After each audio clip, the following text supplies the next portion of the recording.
Olá, bom dia, graça e paz, louvado seja Deus. Tudo bem com você? Tudo bem com sua família? Juízes capítulo 3, povos pagãos no meio de Israel. E nós vamos ver, Otoniel livra os israelitas do poder de Cusã-Risataim. Ele vai voltar a falar de Otoniel, amém? São estas as nações que o Senhor deixou, para por elas provar Israel, isto é, provar quantos em Israel não sabiam de todas as guerras de Canaã. Isto tão somente para que as gerações dos filhos de Israel delas soubessem, para lhes ensinar a guerra, pelo menos as gerações que dantes não sabiam disso. 5 príncipes dos filisteus e todos os cananeus, e sidônios e heveus que habitavam nas montanhas do Líbano, desde o monte de Baal-Hermon até a entrada de Amate. Estes ficaram para por eles o Senhor pôs Israel à prova, para saber se dariam ouvido aos mandamentos que havia ordenado a seus pais por intermédio de Moisés. Habitando, pois, os filhos de Israel no meio dos cananeus, dos heteus, e amorreus, e feruzeus, e heveus, e jebuseus, tomaram de suas filhas para si por mulheres, e deram as suas próprias aos filhos deles, e rendiam culto aos seus deuses. Os filhos de Israel fizeram o que era mal perante os olhos do Senhor, e se esqueceram do Senhor seu Deus, e renderam culto aos Balaíns e ao poste ídolo. Então a ira do Senhor se acendeu contra Israel, e ele os entregou na mão de Cusã-Risataim, rei da Mesopotâmia. E os filhos de Israel serviram a Cusã-Risataim 8 anos. Clamaram ao Senhor os filhos de Israel, e o Senhor lhes suscitou libertador, que os libertou. Otoniel, filho de Kenaz, que era irmão de Calebe e mais novo do que ele. Veio sobre ele o Espírito do Senhor, e ele julgou a Israel. Saiu a peleja, e o Senhor lhes entregou nas mãos a Cusã-Risataim, rei da Mesopotâmia, contra o qual prevaleceu. Versículo 11. Então a terra ficou em paz durante 40 anos. Otoniel, filho de Kenaz, faleceu. Tornaram então os filhos de Israel a fazer o que era mal perante os olhos do Senhor. Mas o Senhor deu poder a Eglon, rei dos Moabitas, contra Israel, porquanto fizeram o que era mal perante o Senhor. E ajuntou consigo os filhos de Amon e os amalequitas, e foi e feriu a Israel. E apoderaram-se da cidade das palmeiras. E os filhos de Israel serviram a Eglon, rei dos Moabitas, 18 anos. Olha, aí vai falar de um outro juiz que nós vamos comentar amanhã.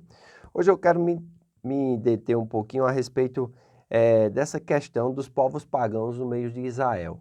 Eu já falei a respeito disso, mas quero pontuar algumas coisas, amém? Aqui fala que esses povos, estavam no meio do povo de Israel para que as gerações dos filhos de Israel soubessem a respeito da guerra. Como é que se luta uma guerra? Amém? Pelo menos as gerações que dantes não sabiam disso. Então está no versículo 2. E ele vai falar de 5 príncipes aqui. Amém? Esses 5 príncipes é interessante, né?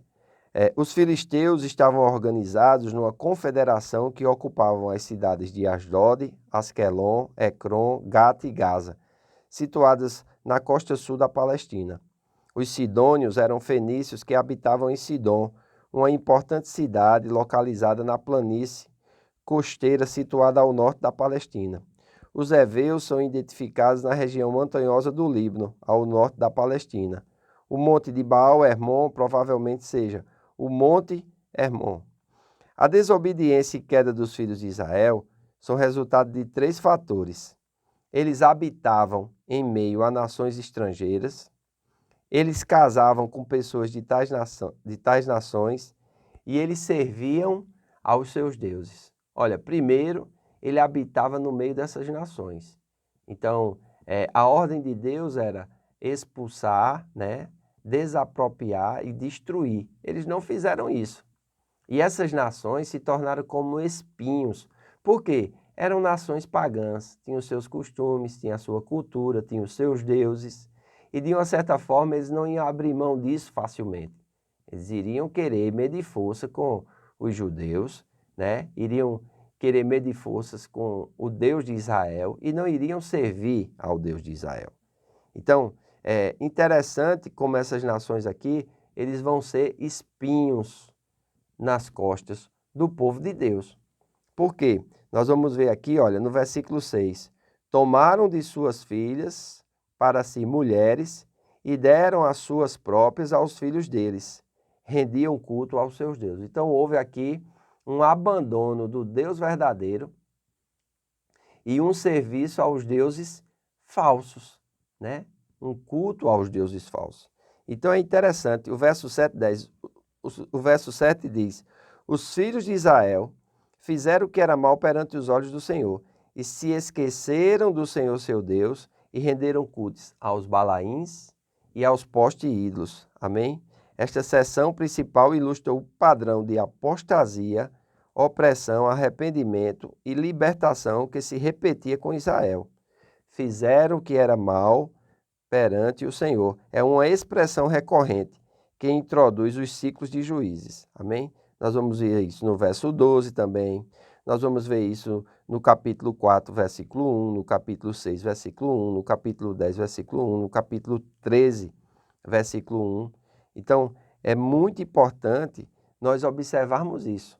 Por quê? Porque ao abandonar o Senhor, a se esquecer do Senhor e a render culto aos Balaíns e aos postes ídolos, eles abriram uma porta enorme para que, fora da proteção do Senhor, né, o inimigo viesse dominá-lo, debaixo da ira do Senhor. É interessante isso, né? E diz aqui que eles vão servir a Cusã-Razataim, rei da Mesopotâmia, 8 anos. Amém? São 8 anos debaixo, vamos dizer assim, desse rei da Mesopotâmia, servindo, sendo maltratado. Lembre-se, tudo porque abandonaram o Senhor.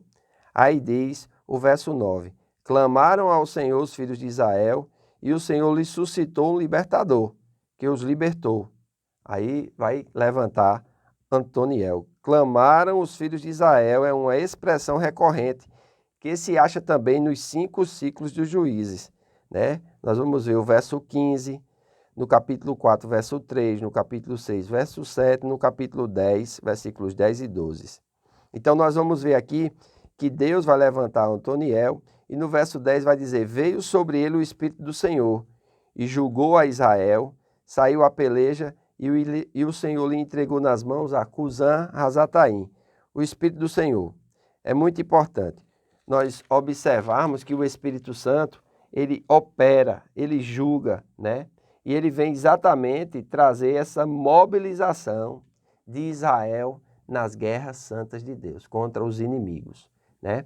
Diz que quando Otoniel prevaleceu contra Cusã-Razataim, rei da Mesopotâmia, o verso 11 diz: então a terra ficou em paz durante 40 anos. Então, enquanto aquele juiz esteve ali no comando daquelas tropas, ele pôde, pelo Espírito do Senhor, né, julgar aquele povo, instruir aquele povo.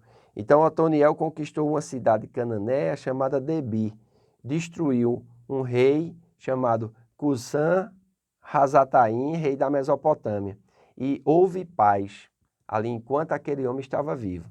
Só que diz, Otoniel, filho de Kenaz, faleceu. Aí o verso 12 diz: tornaram então os filhos de Israel a fazer o que era mal perante o Senhor. Mas o Senhor deu poder a Eglon, rei dos Moabitas, contra Israel, porquanto fizeram o que era mal perante o Senhor. E ajuntou consigo os filhos de Amon e os amalequitas, e foi e feriu a Israel. Apoderaram-se da cidade das palmeiras, e os filhos de Israel serviram a Eglon, rei dos Moabitas, 18 anos. Enquanto lá Cusã-Razataim, na Mesopotâmia, eles serviram 8, aqui eles já serviram 18. Veja, então é algo que acontece já numa outra região, e nós vamos ver que o Senhor vai levantar um outro juiz chamado Eude. Amém? Esse juiz, pelo Espírito de Deus, ele vai se levantar, vai vencer os moabitas, amém? Vai matar Eglon, rei de Moabe, mas isso é um comentário para o dia de amanhã, tá certo? Espero que você esteja bem familiarizado com o texto já, que você leia, né, o livro de Juízes, que você possa estar se inteirando, pesquisando, para que quando nós formos ler e eu trouxer a explicação, fique mais fácil de você entender. Lembrando que nós vamos conhecer muitas coisas interessantes e vamos conhecer muitas coisas boas para que nós, através do exemplo do que está escrito aqui, a gente venha a viver uma vida dedicada a Deus, para a sua glória e para o seu louvor. Amém? Faço votos por sua prosperidade e saúde, assim como é próspera a tua alma. Que Deus te abençoe e até amanhã.